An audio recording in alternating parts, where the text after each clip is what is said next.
Now, in the South, slavery was deemed as being a peculiar institution, and it was given that name largely because of the interdependency among the slave owners and the slaves themselves. So you have this institution where you purchase a human being, okay? But those slaves have an interrelated relationship. And how I mean by that is slaves, the black slaves and white slave owners lived separately. They were distinctive. They were isolated from each other, and yet they still depended on each other. So the white slave owners depended on black slave labor. Their entire economy was based upon it. Furthermore, the black slaves depended on their white owners for their foodstuffs, their housing, the equipment, their day to day conditions. They were interdependent upon each other, especially on larger plantations. And so you develop this aspect of slave codes, your laws, your unofficial laws, if you will, of what slaves can and cannot do. So, for example, under slaves code or slave codes, slaves could not own property. They couldn't leave without permission. Couldn't have firearms. Couldn't do anything bad to a white person. Couldn't even be accused of doing anything bad to a white person, really. You're not going to be educated. You're not going to be able to testify in court.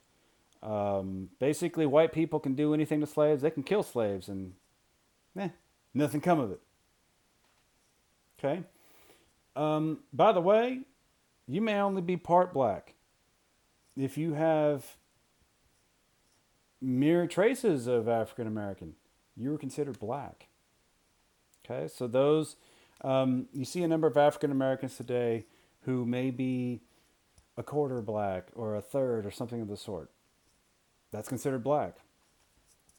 Okay, and it comes from this era of American history under the peculiar institution. Oftentimes, those slaves would be given a task. This is your task. This is what you are tasked with doing today. So, once your task is over, you might actually be done for the day. You can go back to your slave quarters and do whatever.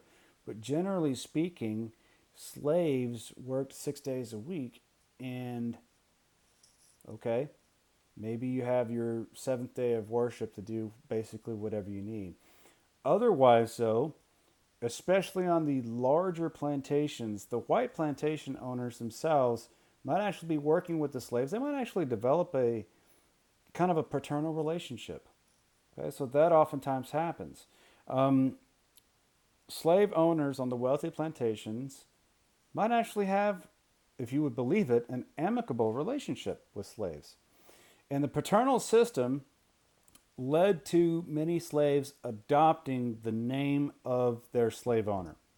So if you wonder how African Americans often have anglicized names as opposed to a traditional African name, it's largely because that name was adopted from their owner. Okay? In the paternalist system on the plantations themselves. For the slave plantations that were so large, the wealthy plantation owners would oftentimes hire overseers to manage the slave labor. This overseer would be out in the field themselves, but otherwise, though, they would be making sure that the slaves aren't slacking off, that they'd be doing their things, and that they'd crack the whip, literally and figuratively. Oftentimes, you would have an overseer who would have an actual whip and would whip a slave into shape to get them to work. So, you hear this derogatory term for white people called crackers. It's not because they're like the saltine cracker or a club cracker or anything else like that. It's because cracker is derived from somebody who cracks the whip. A whip cracker. That's almost always going to be a white person. Okay? So you have a whip cracker cracking the whip to make sure that the slaves are in line and doing what they need to be doing. Hence the name cracker. Okay? That's since been reconfigured to mean something else in some different ways. But otherwise, though, that's kind of where we are in American history in this era. So, from that standpoint, um, you have that relationship. Now, slave life itself. Yeah, slaves typically had slave quarters or slave housing. They had meager diets, cheap clothing and shoes. They worked long hours.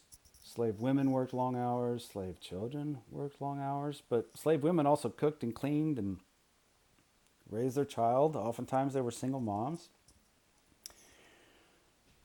What bothers me as much as anything else about this is that there are people who were born into slavery and died a slave.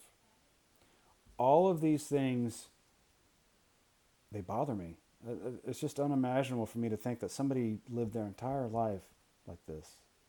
And yet that's a reality in American history. People did this. It wasn't just solely the United States. It was worse elsewhere. But we're focused on the U.S. in this class. It breaks my heart to think that people actually lived their entire lives under these conditions. Um,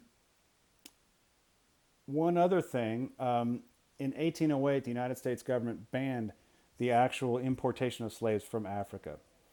So you have slaves in the Americas who were sold.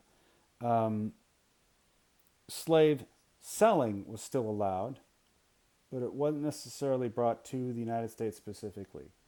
So um, oftentimes American slaves didn't quite do as much work as the Caribbean area. So, because the United States banned the slave trade, you have larger pockets of slave populations in the Caribbean and in places like Brazil. As bad as it was for American slaves, it could have been worse. They had it a little bit better off than elsewhere in the Americas, largely because the United States government shut off the valve. Okay, so they had to kind of preserve what was there, if you will. Um, Typically, um, slaves worked very hard labor. They had very high mortality rates.